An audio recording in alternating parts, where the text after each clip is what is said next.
bangcwele inkonzo umshumayeli useyiqedile ngaphambi kwenkonzo ekuyona ebikade sihlanganisile lapha ngesabatha. Usesikhuphelile kakhulu. Size sibe lapha-ke phakathi kwalena ndawo silethwa uthando.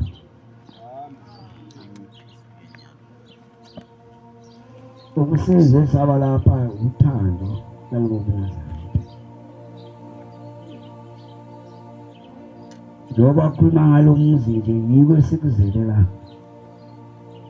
ukuthi sofike silale sivuke kusasa sisebenze. Lokunye nokunye-ke bangcwele sokungatentakalela nje kodwa sitelele ukuthi sizwile udumo liduma kakhulu ukuthi unyazi uyangena. Ngiyabonga nje umshumayeli mayesishilo ukuthi ngomhla ka-19 nami sengiyophuma lapha egedini senginolwazi. Ngizawucela-ke kafushane isabelelo nje sokucala. Ngumuntu ongeke akhone futhi ukubhuqa isikhathi eside. Nakulo nyaka ophelile bengikhona khona la ekhaya, kodwa bengihamba ngezinduku. Ngisindeke i-stroke, ngashaywa i-stroke ngo-23. Ngangisontekile kodwa naku namhlanje ushembe nawo ngisakhona ukubhuqa. Angikhoni ukubhuqa isikhathi eside. Uzathi la ngidinga khona beke isenyaka bhuqa inkosi kaNkulunkulu. Hayi bangcwele, ngiyacela nje ungade ejwayelekile ntodwa no-18 kuka-18 bese eyokugcina iyoba yindidi nje kuphela. Eyokugcina incwadi lo Mateyu 8:14. Ngizobeke sengihlala phansi ngoba bese ukuhamba ngabe sengiyabenzela amadolweni ngasekhona ukubhoqa ngesifo esesikade singibambile. Nazarethe, kule ndawo esikuyo noma kule ndawo esibuthene ngayo namhlanje lana kuyisabatha, akuyona indawo okungathi mhlambe besifanele sibe kwenye indawo, kodwa iyona ndawo efanele namhlanje usuku namhlanje lesabatha, ngoba namhlanje la yisabatha. Kepha kunye kufanele sikukhumbule lapha emuva. Uma kufika isikhathi ukuba uJesu esebenzile wonke umsebenzi, sokufika isikhathi sokuthi uyahamba uyasho ukuthi sengiyahamba ngiya kuBaba, kodwa-ke ngiyothi ngifika kuBaba bese nginicelela omunye ngomthokozisi ozohlala nani phakathi kwenu, abe ngumuntu njengani njengoba ningabantu. Amen. Kodwa-ke kwase kuyabonakala ukuthi kungahle kube nzima uma ngabe kungaba mhlawumbe ngumuntu. Ngicela ifunde ba 18.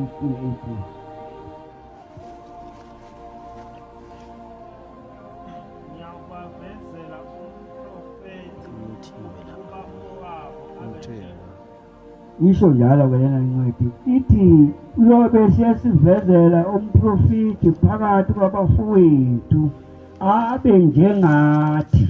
ngiyawubeka amazwi ami emlonyeni wabo. Umehluko nje kuzoba yilowo kuphela ayawukwenza ngaye uNkulunkulu. Uyobeka amazwi akhe emlonyeni waloyo mprofethi. Uyawukhuluma kubo konke akutshelwa yimina. Uyobe soyakhuluma kaloyo mprofethi konke lokho akutshelwa uNkulunkulu ukuthi akube nje. Amen. Sikubonile-ke akukho la sikubone khona. Angazi noma mhlawumbe khona kweyindawo lapho umunye angasho khona ukuthi hayi ngangakubona nami okufana nalokhu cishe noma okufana nokwalapha ekhaya kwenzeka eminyakeni endlule emdala kakhulu. Uma ngizwayo kwaba nesikhathi esinzima, safikela ubaba mina ukufika lapha ngifikele kunayo indawo, ikhona indawo engapha abathi ithempeli khona kusentetheleni. Wasuka-ke entetheleni sahamba saya ngapha eMvelavusha ngapha kwaManzini, la sasihamba khona nomvangeli. Ngaleso sikhathi kwakumvangeli uNhlabathi, uthi uma isihamba ngemhlengambe sengimfundisa. Amen. Sibuye-ke seza la emva la esabelweni, ngisawukhumbula nonyaka ukuthi kodwa indlela ngingangeni ngaphi ngingena ngapha. Ngofika phasi kwebloho lapha ngoba sokwakhiwe bukhona, ngijike phasi kwebloho kuphi ngalo mgwaco ingena ngapha le ndlela egudle sizovela la. Lena engapha indlela entsha. Ngizama ukukhuluma kabangcwele ngemsebenzi kaShembe la kule ndawo esiguce kuyo, ngoba uma kuthiwa uShembe lapha eSwazini wabonakala kumfundisi omdala uBabamhlophe. Siphilile-ke noBabamhlophe, simbonile uBabamhlophe uhambile nathi phakathi kwethu. Kwake kwangena umphezulu komunye umuzi wakwaDlamini ngale kulithango, ngathunywa-ke. Zazingakabi bikho-ke iy'moto ngo-91, 92, zazingakabi iningi imoto zoyibona ziwuvanzi nje. Ngathunywa kwathiwa ngingene ngiye kwaManzini, ngizathi uma ngifika kwaManzini edrobheni ngiyobe sengiyabuza ukuthi lo mfundisi kaShembe ohlala lapha edrobheni othengisa amafoto namafutha ney'ncwadi ungakuphi. Ngembala ngangena esangweni, ngathi uma ngingena egedini ngaya ngamfica uBabamhlophe ebheke amafutha la phambi kwakhe namafoto konke nehlabelelo kula phambi kwakhe. Ngathi ngithunyiwe mfundisi, ngithunywa ngumvangeli uNhlabathi, uthi sokunomonakalo osowenzekile kwaDlamini, ucela ukuthi ngizokulanda ubuye uzosivimbela lolu laka elingaka liphishela 13 kanje kwaDlamini. Ngazi kodwa bayengathi uBabamhlophe wayekade ehlezi elindile. Wathi hawu wente njani? Ngathi ngiyamchazela. Wathi uthola mina ngathi yewa bangilande wena. Wasuka umuntu omdala wagoqa ngaleso sikhathi.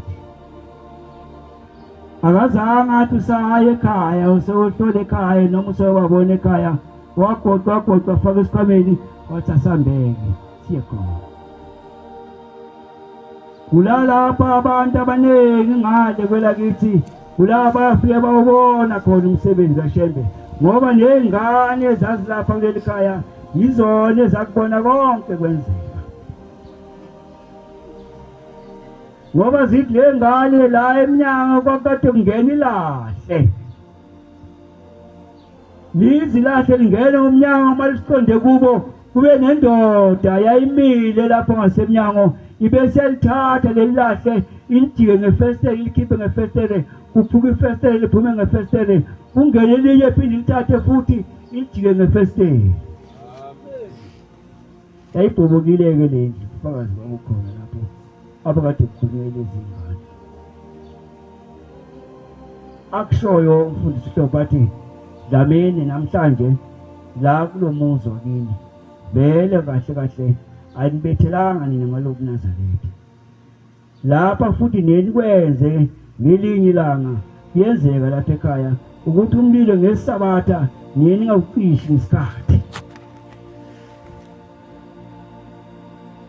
Wathi angibuzi Dlamini ngoba wena uhlala emsebenzini lapha ekhaya uhlala umakoti, kodwa ngisho njalo ngoba lolu laka elishoyo lapha ngeke kungene inkosazana kitheni nini lapha ekhaya ningamanazi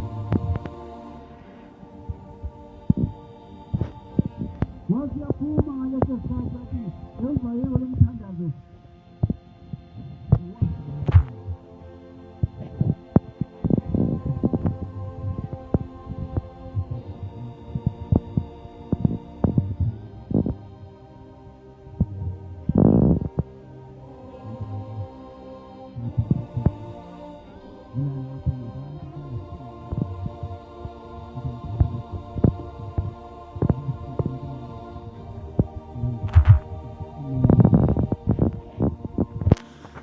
ayike walezi inyanga lezi zabantu abayiphuzile laba abagatsha izivalo nenza bezobagatsha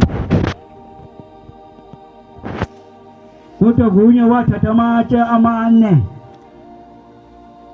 walishisa wabeka ilitshe elilodwa wamisa amakhosazana kulawa matshe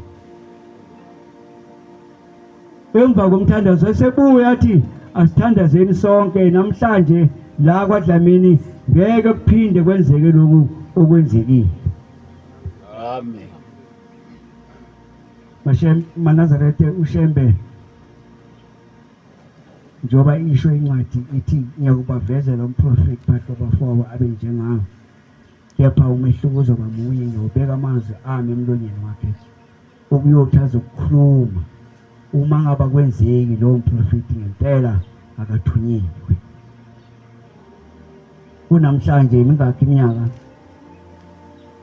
ngila ekhaya ngazi umngane njengoba kwaze kwafika isikhathi esinzima lalapho ushemba shitsha khona inyanga yezulu kwafika isikhathi esinzima ke kimi ngoba ngangisafika ngathi mashemba mayishintshe kanti ngezwe la emsakazweni ikhona insizwa ekade isebenza lapha emsakazweni abathi uqeda usiza indlovu yayisebenza lapha emsakazweni eMbabane sayezwa lapha ngezwe lapha ngangivela iMbabane ngasaba ngisho ukuphuma eminyango ngithi abantu bazothini ngoba mina ngathi ushemba uNkulunkulu namhlanje bese kuthiwa uNkulunkulu akekho zokwenze njani abantu bazothini kubo ngangisaba ngisho ukuphuma kwaze kwaba nesibindi makufika ilanga umfundisi uMvangeli Nhlabathi athi uyatshala umzimba weNkosi ngicela sihambeni kuleli viki sihambe ngathi akuhle impela angihle ngicashe ngizawuvela sengibuya khona namhlanje siyawuzwa indaba ezimnandi ngoshembe asambini ukuthi ngokukuhle bangcwele ngomunye unyaka kuyo le ndawo esiguce kuya seSwazini kuthiwa kwafika isikhathi lapho amaphoyisa alapha kaNgwane kwakuye ukuthi njalo uma ushemba ngela lapha eSwazini bese kufika isikhathi sokuthi lapha esangweni egolela angena khona bese kuyabuya ungakabi nalekuku abasesha ngawo kusashezwa ngalezinja kodwa hayi izinja zingayi lapha ya kulezi zitha kuhluphekile kakhulu shendo banye nakuyo le ndawo esikuyona ihluphekile kakhulu wathiwa kule ndawo akwazi ukungena noma ngabe yini ungakahleki wathiwa hayi kule moto kunezitsha akufuneki kuye izinja wathiwa hayi izinja yizona ezenza umsebenzi kodwa kuyezwakala ukuthi zazifika inja ngoba ile naleyo bethi mayesonja nasemotweni ithi yohogela bese ihleki uyabaleka kuhambile isikhathi sahamba isikhathi kuze kwafika namhlanje angazi namhlanje ngoba bangizwa umswati ngathi ngendlela amthanda ngakhona ushembe lo esihamba naye manje onyazizolo akafuni lutho zolo lokhu uphume inkomo ngale golela sibheka le kwela kwaZulu egameni lonyazi. Kodwa kuthiwa esangweni akuzange kube nayo incwadi. Thina siyaye sithi masilahlekelwe yinkomo ngale siyithola ngapha ngaseSwazini, noma lezi zaseSwazini mazingale zitholakala bayithola ngapha ngoba amasela agcwele angapha nangapha. Lawa ngapha athatha lezi ngapha ayimikise ngale, lawa ngala athatha lezi ngapha ayilethe ngapha. Lezi ngapha kuthiwa mazi, lezi akithi mazi ngapha kuthiwa kunendawo lapho kufanele zihambe zoquarantina khona, ziyohlala lapho ezothola khona udokotela. Umuntu ezingaphi ubhadaleke kuzokutholakala lezo nkomo. Kodwa kulezi zithe mayifike esangweni ngoba zaziyakushembe, yizo kuthiwa kwathiwa mayifike egedini abuza amaphoyisa esangweni egwela asithi inkomo atiphume lapha incwadi ngekho. Kodwa hayi inkomo lezi zithuthishwa ubaba inkosi yeMaswati. Amen. Hayibo ayikho lento ukuthi inkomo zawuphuma athi hawu ayike akufonele khona akuzwakala ngoba kwezwakala-ke sokushiwa amaduna ukuthi hayibo asikuvalwa isango kuvayethe inkomo tiyashemba tiphume tihambe. Kodwa mina-ke nawe angazi ukuthi singakwenza lokho ngoba phela lezi zethu mazingapha kuthiwa ziyakhwarantina zihambe ziyohlala neyihlala khona kwesinye isikhathi noma mhlawumbe ziyishumi zibe zingasatholi izinto zifile esifile isimo sale ndawo ezikuyo. Amen. MaNazaretha ngiqonde ukusho ukuthi kulowo buNazaretha esikubona kulo shembe esimlandelayo ngazi imisebenzi eyenzikayo noma esiyibonayo njengami nje ngagcina mina ukusebenza kulungu ngo-1991 June. Ngo-1991 ngoJune sengisebenza kulungu. Ngathi uma ngifike ekhaya ngoJuni kwakunebhasi yayiphuma ngoJulayi. Ngoba njalo ngoJulayi sesikade sihamba. Yayibabada awayekade ehamba MaNazaretha. Hayi mina. Wayekade ehamba MaNazaretha njalo ngoJulayi ovela ehlangane ebuhleni. Ngathi uma ngifika umsebenzi uphelile mama ngisasebenza. Ngathi mama cha thatha ibhasi iyaphuma kuphela kwenyanga iye ebuhleni hamba ucela umsebenzi. Ushele uthola umsebenzi. Hawu mama umsebenzi uzokucela kanjani ngoba phela nemali engena emsebenzini ayikho ayingivumeli ukuthi ngigibele ibhasi. Kwathiwa mntanami hamba ibhasi yayi-70 rand-ke kusuka la kithi ukuya ebuhleni ngaleso sikhathi ngalowo nyaka lowo. Sagibela nomakoti ebhasini. Kodwa ebhasini sasikhona sasibahlanu. Sasikade sithi sazi kangcono ngomhlaba esihlakaniphile. Sayikhumbeka nalezi zinto zokungithwala ungihadebe kuyini sengiyayikhohlwa yenye ukuthi uyabaza sufine. Isasikade sikuhambela mina ngangikade ngihambela ukuthi umama njengoba sashilo angiyenze lo akushoyo ngoba ekhaya vele ubaba sisenayo. Ubaba uhambe vele sisebancane. Kodwa nje umama asho angadumaza umama ngihambe ngiye lapho. Kodwa mina ngiboni ngibuyile ngingumNazaretha. Sayigibela ibhasi sathi masifika ngisasafika kuphi noma kusophongolo amaguphi la yemakhona ibhasi. Yinto thina sasithokophele sasikade sibuka namagama abuvu. Labhola ngamagama abuvu khona. Uma ekeme ibhasi mhlambe idlule lapho kule ndawo isemuva munye wethu uzakwehla. Zehla lapho kule ndawo sehla kuyo wethu uthola wahamba walanda iniphi. Bangasithi bakuyi-half-gate. Walanda i-half-gate uthwala sasiye sihambe ibhasi sihlezi kabutufu lihleli nasebhekseat lihleli nomshumelo omdala umshumelo umsali wasisukumana. Izawuhamba ibhasi hambe ibhasi masokuthiwa manje seyisiteshi ake sehle ebhasini yithi bokuqala esibambe ipayipi lebhasi esijahele emnyango. Hayi nokuthi sijahele mhlawumbe kuyochitha amanzi sijahele kuyojikela ngale ngemva semathoyilethe uthwala avula ibhantshi lakhe langaphakathi ifaka lesimehlana sesawubamba zonke sithi moto sike songena ebhasini. yahamba njalo ibhasi izofika ebuhleni. Yathi uma ngabe ifika ibhasi ebuhleni safika ebusuku. Manazaretha uthi uHadebe labantu esihamba nabo la ngoba bona la singahle sibuye singatholelanga laba bantu ngizokuthiwa baqhala ngabantu laba thina nje basayigcoka nguwe emhlophe bhasopo ngeke sibuye mina nje angiphumi la ebhasini uhlala ebhasini sase siyahamba siyafika isikhathi ebusuku uthweni lasiyamemeza ukwesikhathi njengowazi thanda uthande yes uzi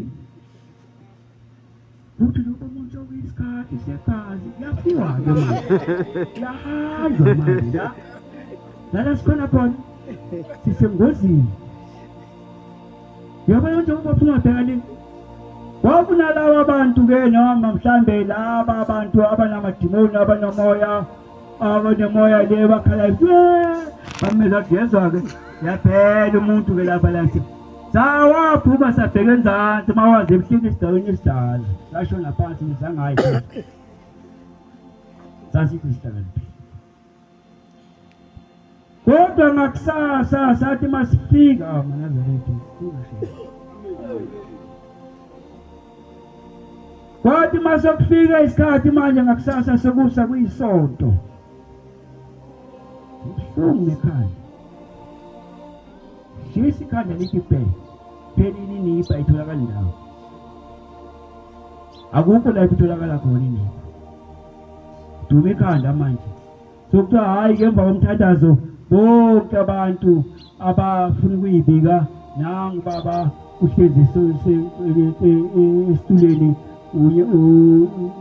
babinyanga yezulu wonke umuntu sengayibika khona saya kodwa sasiya sikekela sathi mase ngangasababoni futhi-ke la emva kwami ngoba ngase ngingedwa ngoba ngase ngiba ukuthi ngiyofika ekhaya kumama ngithini ngathi uma ngiyoguqa ubaba njenganginaka amakhosazane bandlula nendoda lapha ekade beyiphethe ngengubo bafike bayibeka lapha phansi ngathi uma ngisondela ngayifika le ndoda ihlelele phansi ngathi umuntu amathambo kanje ngangibhekela umuntu ngize ngimsabe ubona nje ngisisu kancane ukuthi usaphefumula kancane kodwa epotokile kuthe lesikhathi sengiyofika ubaba yabona nje emva kwami sengiyobeka umnikelo ubaba sekukhuluma nalabo abahamba naye wathi unani bathi akahambi baba lo muntu uyagula lokhu vele seyisikhathi eside lo wethu yodwa sukuma hayi kasukuma hayi angikhulumi nani kubalelo ngawushiya umnikelo emangikhumbula kahle umnikelo nganguphethe ngiyocela ngayo umsebenzi u1 rand ngomkhulu ngawubeka umnikelo lesikhathi lo muntu esukuma ngapha ukhala amathambo baguzile bathi hoyi ngadawu kusukile ngasuka lapha ngehla ngishona enzansi ngaze ngidlula nebhasi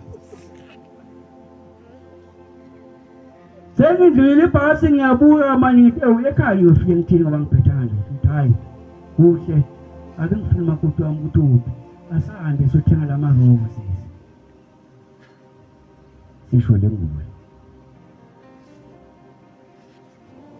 asahambe sothenga lamaroba ukungcono sofana ekhaya singizo ukuthi sibuya khona nayi lamaroba sibuyela ngizokuthenga lakho nangu ngizokuthenga lakho sokubuya nayo bese sithenga-ke khona umgego lapha nomdala yabona abaningi bawazi nowenziwa nge-aluminium owenziwa yila bantu basemaputo usesenawo khona lapha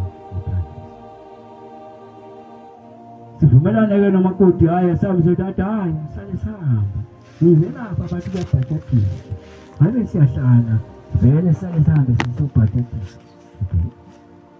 nami manje ukhuluma lento ekhulunywa ngabathwala kusho sobambekile naye ethi hayi sisokuye sibhajethisa asithengele amaloko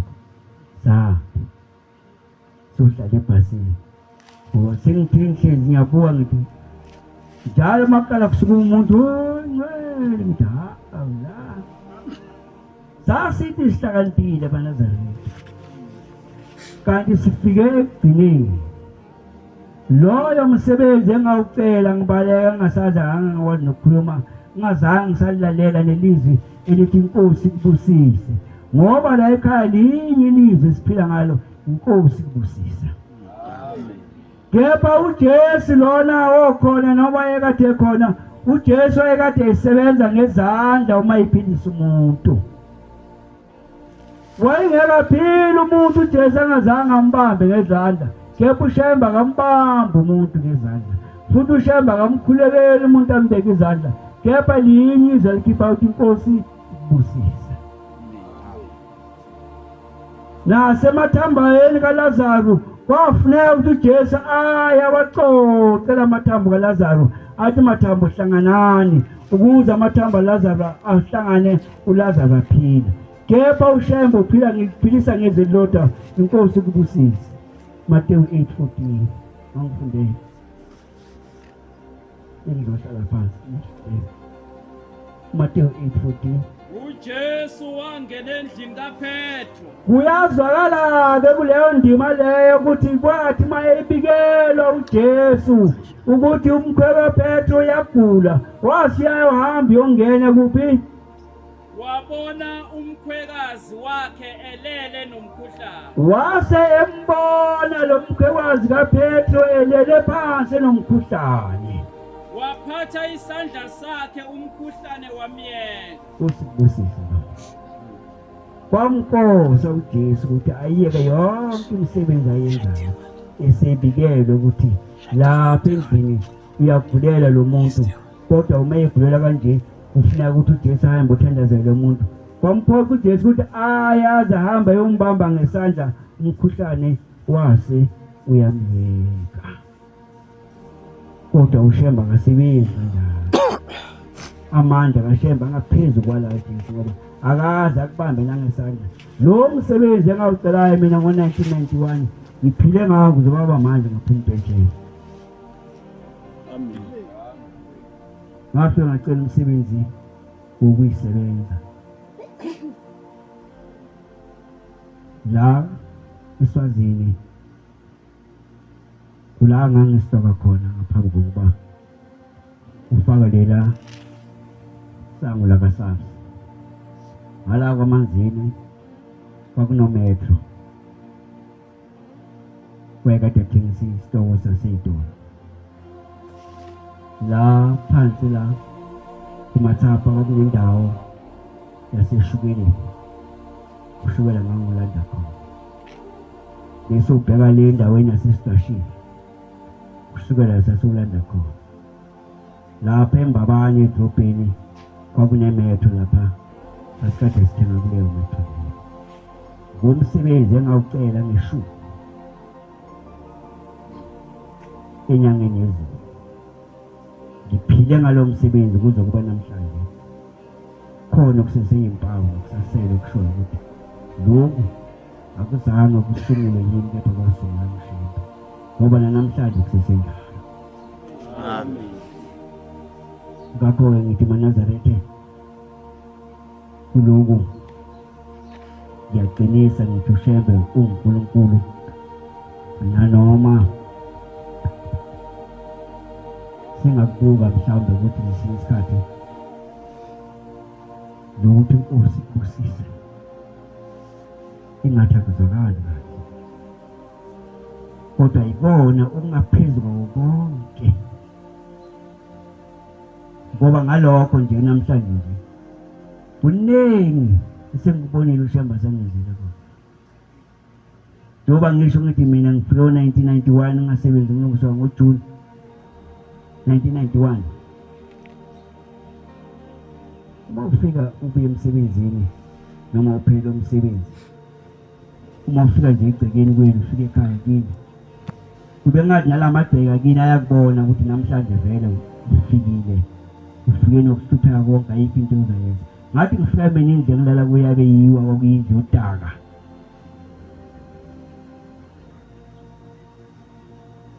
yawo esikhathini sasehlobo lala phansi kodwa ngoba sengibuya khona kuShembe kwase kuyaqala lapho kuzibonakalisa ngikana ngingasebenzi kodwa ngiyisebenza ngoShembe ngayakhi imizi angazi namhlanje njengoba sikhuluma ngempahla ngesigijimisa impahla leswazi ngiphasi phezulu zamasela eTsontshane ngathenga inkomo mina ngangingelisa ngedemu labo mama kade bayingelisa ngedemu inkonyana ngayibhini icala ukupheka ngayo inkomo kufuya inkomo ngo-93 ngathenga inkonyana endalini eBelfast sabuya sayithengela ubisi sayimonyisa kodwa namhlanje ngoShembe sengibe nasemaplazini loqala lapho ngikhatshele khona inkomo usayibusise nje